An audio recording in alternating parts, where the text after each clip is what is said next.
بسم اللہ الرحمن الرحیم۔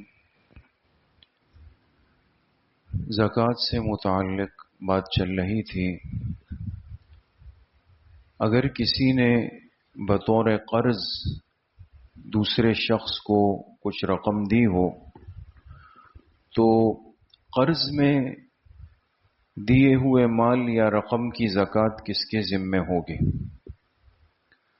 تو اس میں یاد رکھیں کہ جو قرض دینے والا ہے اس کے ذمے اپنے مال یا رقم کی زکوٰۃ ہوگی، اگرچہ ظاہری طور پر اس کے ہاتھ میں اپنی چیز نہیں ہے، وہ بعد میں ملے گی، لیکن چونکہ اصل مالک یہ ہے اور کچھ وقت کے بعد یہ قرض میں دی ہوئی رقم اس کے پاس واپس لوٹ کر آ جائے گی، تو اصل مالک ہونے کی وجہ سے اس کی زکوٰۃ بھی اس کے ذمے پر آئے گی۔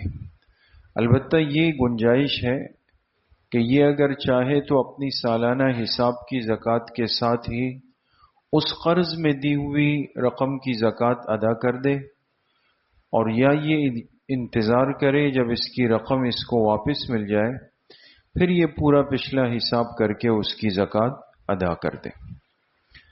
اسی طریقے سے بعض احباب آپس میں مل کر ایک بیسی یا کمیٹی جس کو کہتے ہیں وہ ڈالتے ہیں، 12 15 20 افراد مل کر کے، جس کا طریقہ کار آپ جانتے ہیں کہ ہر مہینے اس میں ایک مخصوص رقم ہر ساتھی جمع کراتا ہے۔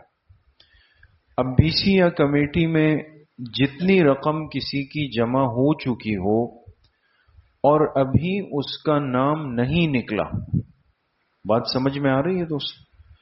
بیسی یا کمیٹی میں جتنی رقم اس نے جمع کرا دی، 7 مہینے ہوئے، 8 مہینے ہوئے، 5 مہینے ہوئے، اور اس کے زکوٰۃ کا سال پورا ہو گیا، تو جتنی رقم اس بیسی میں اس نے جمع کرائی ہے وہ چونکہ اس کی ملکیت ہے، لہذا اس کی زکوٰۃ بھی اس دینے والے کے ذمے پر آئے گی۔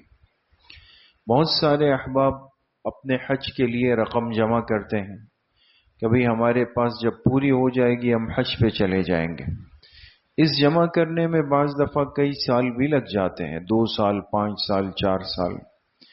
تو حج کی نیت سے اگر کوئی رقم جمع کر رہا ہو اور وہ اچھی خاصی اماؤنٹ جمع ہو گئی اور اس بیچ میں زکوٰۃ کا سال پورا ہو گیا، تو جو رقم حج کی نیت سے جمع کی تھی اس کی زکوٰۃ بھی دینی پڑے گی۔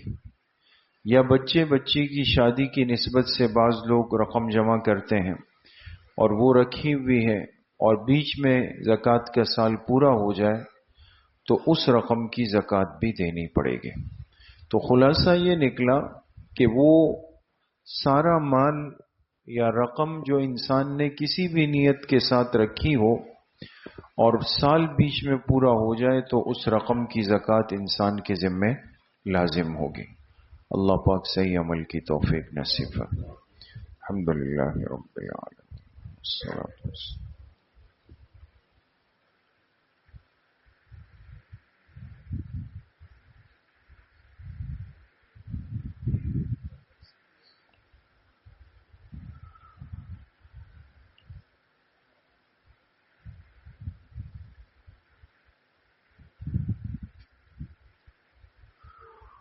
وصلی اللہ وسلم علی نبینا محمد وآلہ واصحابہ اجمعین برحمتک۔